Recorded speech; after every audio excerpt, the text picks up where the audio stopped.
and welcome to Marketing as a Foreign Language. I'll be your teacher today. My name is Professor Kautzman. Today on the show, behind Facebook's giant bet on hardware. Facebook also announcing new advances in VR and AR, including AR glasses, coming next year. Yes, please. Facebook combines Messenger and Instagram chats in a new app for small business. Pinterest releases new data on key trends heading into the last quarter of 2020. Google adds new listing details to streamline in-store purchases. And last, and perhaps least, YouTube offers new ad tools to help marketers tap into the rise in YouTube viewership. My name's Kellen. This is Marketing as a Foreign Language, and it begins right this second.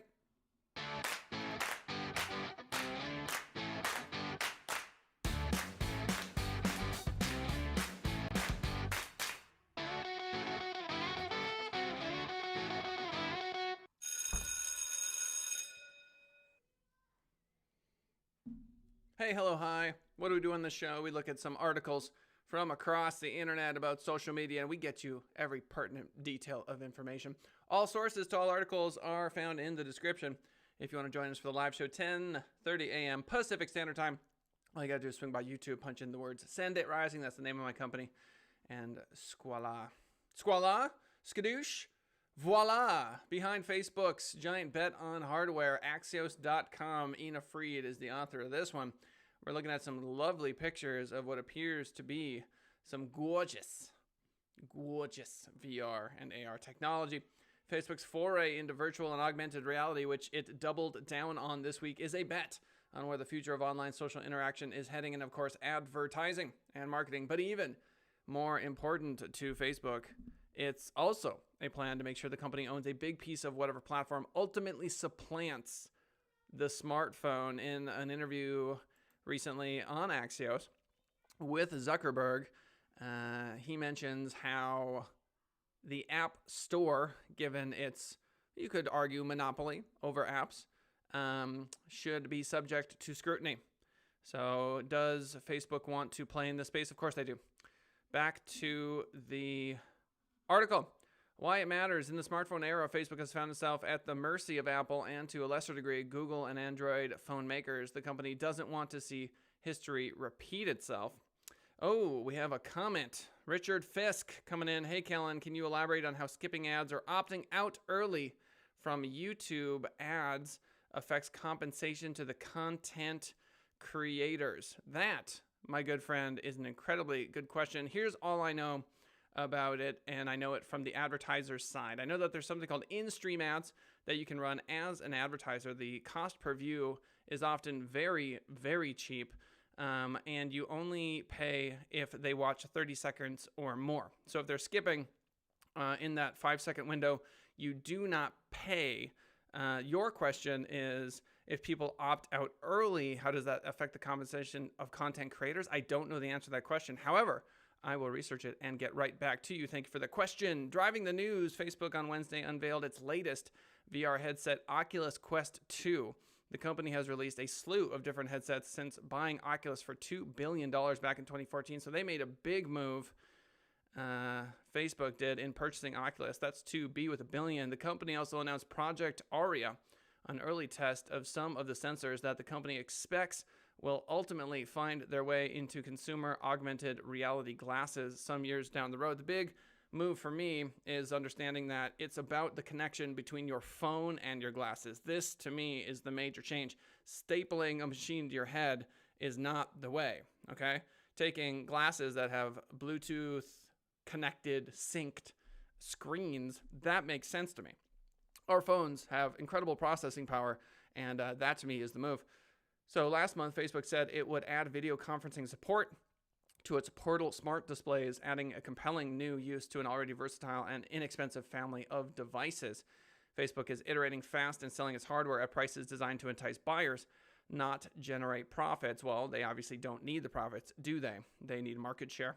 And if we've learned anything about Facebook in its early years, it simply didn't have advertising. There were years and years and years where Facebook wasn't making, quote, any money. And at the time, their servers. Can you imagine the overhead of Facebook during those years when they weren't driving any revenue? So, and with Quest number 2, the company is replacing a still popular headset with one that is lighter and more powerful and cheaper in an effort to stay ahead of its competitors. The big picture phones aren't going anywhere, that's true, but eventually they will give way to another dominant hardware platform. One likely scenario is that we'll do our media consumption and communication through some combination of glasses, earbuds, and perhaps another device networked together. Facebook, like some of its competitors, wants to own that next tech generation. This obviously is true. Facebook tried, albeit belatedly, to get into smartphones. This was years ago. At one point, it contemplated making its own phone before ultimately shifting a strategy as trying to put a Facebook skin on top of the Android operating system, an approach that flopped. So, failing in phones forced Facebook to play by others' rules. This is what Zuckerberg mentioned in the interview on Axios. That's been especially complicated with Apple, which sets strict limits on what types of applications can run on its platform, what information can be collected, and how that information can be used. Look, there's a huge difference between running a gigantic social media website where, during this interview I watched yesterday with Zuckerberg on Axios, I couldn't help but see him almost in the role of chief of police. If you watch chief of police interviews, you will hear very similar language between how Zuckerberg explains what's going on. He'll say things, and I'm paraphrasing here, but he'll say things like, look, the vast majority of Facebook users, are enjoying the platform, the vast, you know what I mean? And the same is true of police officers. The vast majority of police officers, the vast majority of people in our community, because what ends up happening, obviously, is some horrific things happen, and everyone's looking to place blame. I thought he did quite well in the interview. It helped make me feel almost sorry for him, which I know sounds crazy. He's got more money, right, than anyone could possibly ever need, but he's still working. He's still grinding. His answers to those questions were thoughtful, and he's definitely given these very hard-hitting questions a lot of thought. So, yeah, so Facebook, giant bet on hardware. You can rest assured that I will be purchasing those AR glasses. I'm really curious about that. Next article, socialmediatoday.com. This is Andrew Hutchinson writing. Facebook announces new advances in VR and AR, including AR glasses coming next year. So let's learn a little bit more about that. So yesterday they held the Facebook Connect AR VR showcase event. Let's learn a little bit about Project Aria. The major announcement of the event, is Facebook's new Project Aria smart glasses, which Facebook staff are now experimenting with in the real world, and is expected to be released to the public next year. Quote, imagine a pair of glasses that add a 3D layer of useful, contextually relevant, and meaningful information on top of the physical world. For me, it's Snapchat. How do you put Snapchat on top of the world? You could get your heart rate if you're running. You could get ads served to you all over the place, which is obviously not useful, but how they would generate revenue. You could get suggestions of restaurants. So you could just turn on the restaurant button and then look around and be like 5 miles this way, or like walking distance items. If you're hanging out with your kids, you could be like, where's the nearest park? If you saw a bird, you could be like, what kind of bird is this? And they could tell you. It's basically superpowers. In a recent episode, we were talking about how you can develop super hearing through some of this AR, VR technology. Well, it's AR, I would argue, not VR, where basically you could look in a certain direction, filter out background noise, and hear someone very far away, because obviously we have that technology. We're just bringing it down to the level of, fitting on your face. So there you go. Here we go. So like finding your keys, navigating a new city, or capturing a moment. It could also open up an entirely new way of moving through the world. It will open up an entirely new way. Look, we're going to live and see this. This glasses that we're looking at, if you're watching the live show, you can see it on the screen right now. If you are on the podcast, basically, they look basically like my glasses, just thicker. And where the band is, it's just larger. So there's some technology, obviously, that's inside of the band that reaches from your eyes to your ears. And then the cameras appear to be off to the side. Pretty incredible. The next step then will be consumer AR glasses. That's going to be a gigantic market. Facebook is partnering with Essilor Luxottica. Yeah, there were a lot of people in that conference room when they came up with that name. The makers of Ray-Ban, to build fashionable Ray-Ban branded smart glasses, which are set for release in 2021. Quote, they'll combine innovative technology with fashion-forward style and help people better connect with friends and family. This is a major step for Facebook. The company has been exploring the possibilities of AR glasses for years, with CEO Mark Zuckerberg noting back in 2017 they were still 5 to 7 years away. The other piece of the puzzle would be Oculus Quest 2. I'm more interested in the glasses. I think fresh, new, interesting VR is kind of easy to imagine what that would be like. I mean, you put on the headset and you're in a different world. I think what is more interesting would be, let's say, for example, you're driving and you've got these glasses on. There could be alerts. It could tell you what speed you're going without having to look down. It could alert you to, someone braking inappropriately. It could alert you to danger. The glasses themselves could actually tell you if someone's coming up from behind you, because it could be synced to like a Waze app, which is looking at, data. It could tell you traffic information. There's just a million applications. If you're a construction worker, it could help you like design a project. You could have the architect's entire vision at your disposal as you're walking around a site. You could do virtual tours of what a home would look like. I mean, there's so many cool things to do in this AR VR space. I'm obviously excited for it, and I think it's going to come a lot faster than people think because there's so much money at stake. Moving on, TheVerge.com article, Facebook combines Messenger and Instagram chats in new app for small businesses. Kim Lyons is the author. Facebook is launching a new app to let small business owners manage pages and profiles across Facebook, Messenger, and Instagram. So one app to rule them all. COO Sheryl Sandberg announced in a blog post Thursday the app called Facebook Business Suite will merge the back-end infrastructure of the three apps so small business owners can receive messages from customers' alerts and notifications in one unified inbox. Okay, so every social media platform wants to aggregate, they want to bring together everything.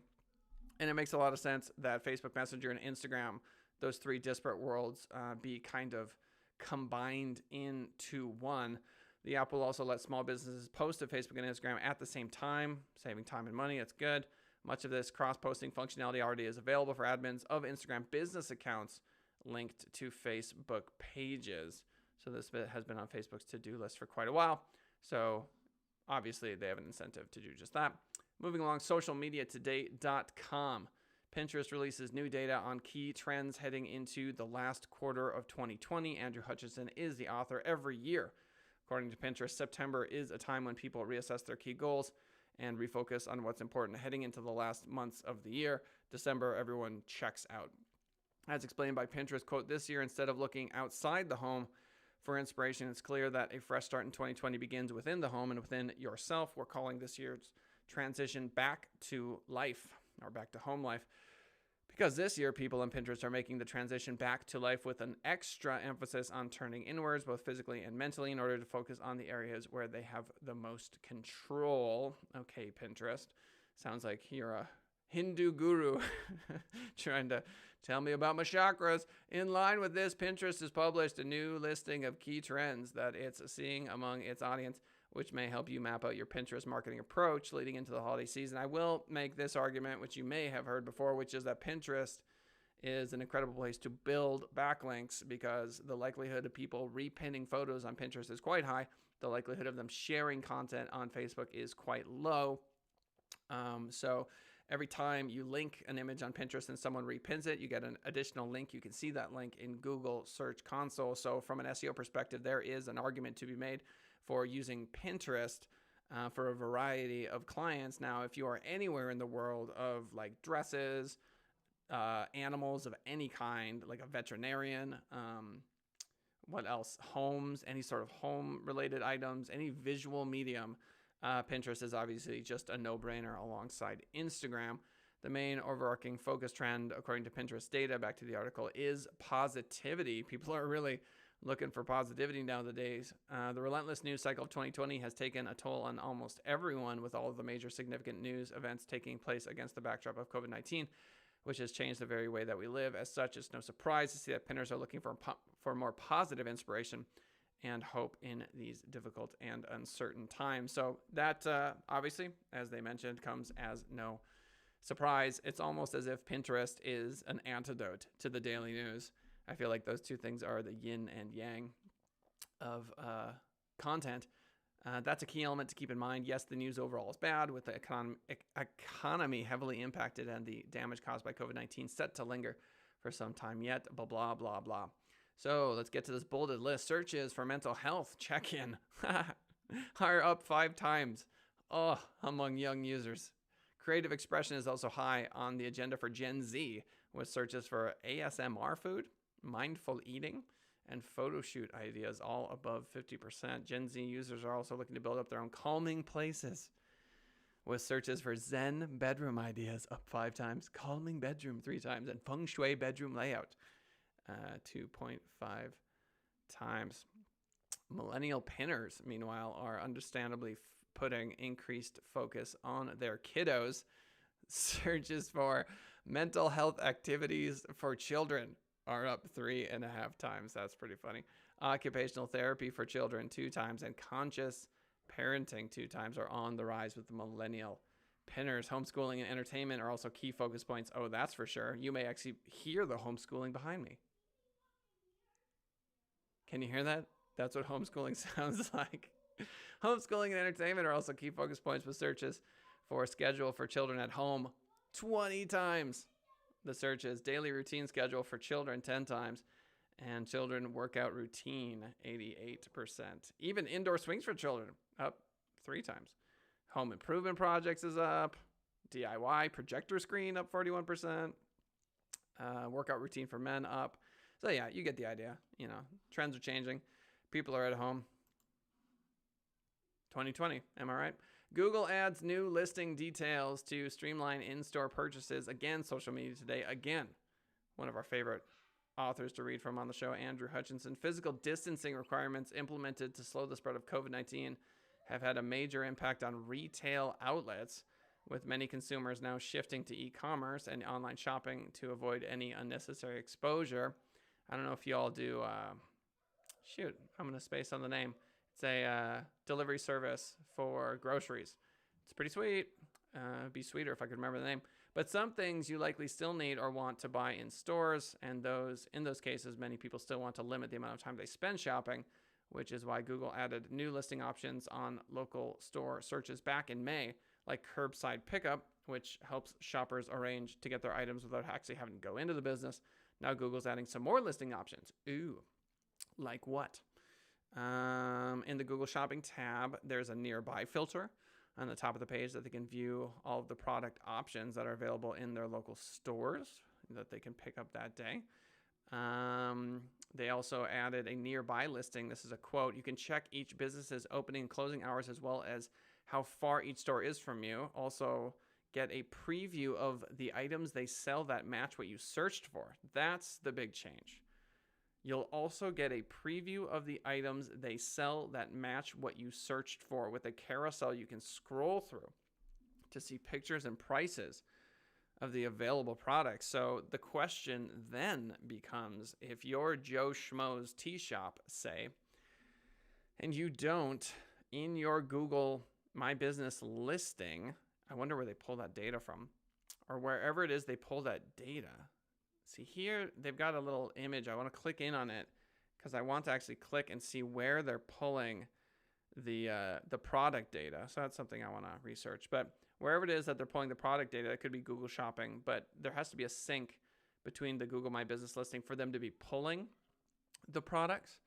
So this is worthy of investigation here. So again, a lot of info was already available in different forms, but this is interesting. That's a big deal. So someone searches for your business if you sell products, and if Google can identify what products you sell and whether or not they are in stock, you can do, for example, curbside pickup. You can walk out with the teapot they wanted to purchase and offer it to them right there. That's pretty big.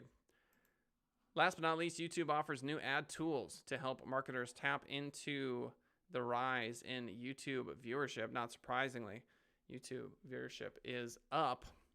Last article of the day, socialmediatoday.com. Again, all links to all articles are in the description if you want to dive in and get a sense. Like all social platforms, YouTube has seen a significant rise in usage in 2020 with the COVID-19 lockdowns pushing more people to find alternate entertainment sources to their usual in-person social events. But YouTube is also a little different in that its focus is video content as opposed to social elements. So while you can comment and engage on YouTube clips, making it technically a social media platform, the majority of user attention is on the content itself, which actually makes YouTube more like traditional TV.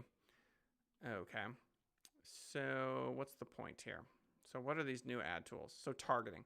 To give marketers more options in where they place their YouTube ads, YouTube's adding dynamic lineups, which segment videos based on their content, with YouTube's machine learning systems now able to... That's how you know we're live.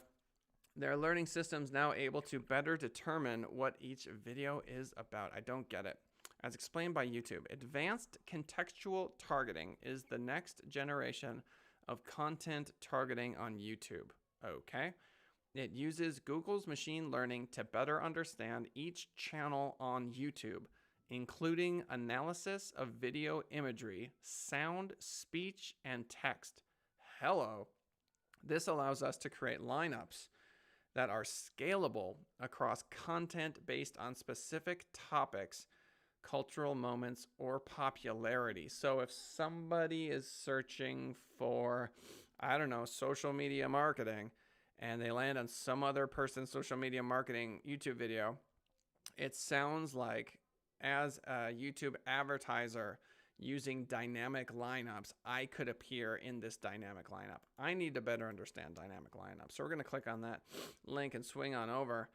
Man, this is not a good article that YouTube is providing to us. I want pictures, not text. According to this article, the dynamic lineups are designed to find the ideal mix of content for your audience and brand sentiment. You can select lineups in Google Ads that align to moments, topics, relevance, or popularity. They include seasonal events. We've kind of talked about this. So they've got to be banner ads. There's just no other way, or ads that link directly to the video. So there you go. Late last year, YouTube announced that they had integrated Nielsen TV data into its Reach Planner. So the long and short of it is that YouTube, they understand exactly what your video is. And their machine learning is only getting better at trying to show ads to people, at this time through something they're referring to as dynamic lineups that are, as the name would suggest, dynamic according to what people are searching for, what they have searched for. And they're not necessarily looking at like the description of your video. They're understanding the totality of your channel, which is cool. As always, if you want to join us for the live show, 10:30 a.m. Pacific Standard Time. If you're watching us on Facebook or YouTube, please do hit that like button. That is super helpful. Helps us rank. Helps me put food on the table for my kiddos. If you're listening to us on the podcast, thanks so much for hitting the download button and taking a listen. Does one take a listen? No, they don't. Thank you for listening. You don't even say take a listen in Spanish. So I have no excuse there either. Before we summarize, just want to say thank you to everybody. We're on episode 79. It's been a lot of fun thus far. Please do leave a comment on wherever you are finding us. It makes me a happy camper. So in summary, Facebook big time pushing VR, AR. The Project Aria is the most interesting to me. I find that the AR potential of putting on these glasses that aren't strapping a phone to your head are most likely to become as ubiquitous as the smartphones themselves. I honestly think that in probably 5 to 10 years, people are going to do their phone check, their wallet or purse check, their keys check, and then their glasses check. I think it's going to be that ubiquitous. And so away we go. Facebook's combining Messenger and Instagram chats into a new app for small business. Great. That makes sense. Obviously, they're going to try to bring everything into one easy-to-use app if possible. Facebook is spending a lot of money on hardware. So expect to see them fight in that arena. I think they're getting sick of Apple dominating that space. Pinterest, new data. So we talked about all the different keywords that folks are using nowadays that are different. Mental health activities for children, schedules for learning, at-home learning, that sort of stuff. Home improvement projects, big jumps in Pinterest. Google adding new listing details to streamline in-store purchases is pretty amazing. How does Google My Business sync their product listings to the actual map listing? Could be within Google Maps, but it could also be through whether or not you have Google products set up. So that's something I want to investigate myself. And then last but not least, YouTube offering a new ad tool to help marketers. The takeaway is that this dynamic lineup ad is taking a look at your whole channel and understands the whole song and dance, and so it can better serve ads to potential listeners. Ladies and gentlemen, today has been a good day. Tomorrow I'm heading up to Mount Charleston. Oh yeah, so wish me luck. Gonna head up there with my daughter. She's turning 7, so good stuff next week. Thanks so much for listening. We'll see y'all tomorrow, same time, same place. Have a good one.